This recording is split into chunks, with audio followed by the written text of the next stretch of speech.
Okay, y'all, we're getting closer. So here is our apple marmalade that has cooled to room temperature. You don't want to put it in the tart pan while it's still hot. So I've chilled my dough here in the fridge for probably half an hour to an hour. You want to make sure that's chilled somewhat so it bakes a little better. But I'll go ahead and spread this marmalade, which is delicious, in this tart pan lined with our lovely pâté brisé, and I don't know if I'm going to need all of it. I might not put quite all of this apple marmalade in. I feel like that's enough. I sort of like a thin layer, to be honest. So spreading it evenly, it looks pretty good. Now I'm going to arrange our apples that we sliced thin, and a lot of them are quite even in size.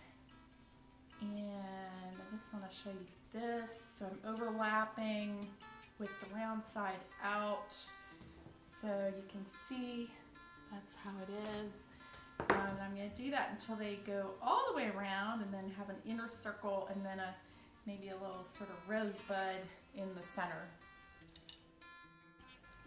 Okay, so now you will see that I am arranging these slices starting with the outside edge first, and I like to find the longer slices to use around the outside, and sometimes I have to sort of slice some of those slices in half even, so they're a little thinner than they originally were.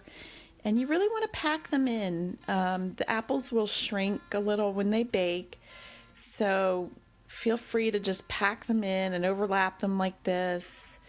And see, I'm packing a little more in there. For this tart, I think it's a 9-inch tart pan. I get 2 solid rows of sliced apples, and then in the middle I'll just put some little short pieces. Earlier I called it a rosebud. It's just like a little spiral group of shorter pieces of apple in the middle. All right, look how close we're getting. So I took a lot of care and arranged these apples in these little concentric circles. I'm going to place this on a baking pan and bake it in a hot oven to start, and then I'll turn the temperature back. I also sprinkled the apples with sugar. I think that'll help it brown a little bit on top, and just, who doesn't love a little more sugar? All right, so we're getting ready for our final pictures of our beautiful apple tart. All right, y'all, we're in the final step here. So here is the apple tart. It came out of the oven about an hour ago, so it's cooled somewhat. And I am heating up the apricot glaze. And what I use is just Smucker's apricot preserves. They're great. So I put about a 1/4 cup of preserves in here, along with a tablespoon or 2 of water. I'm heating it up so it's thinned out, and then I will use the sieve to get the lumps out, and then brush the top of the apple tart with the pastry brush. So we're almost done. Very exciting. Okay, final step. I've sieved out the lumps from the apricot glaze, and I have this fabulous pastry brush that I got from the Happy Cook. And now it's the fun part, and I'm going to go ahead and brush this on, starting from the middle, going out, and we'll just work our way around.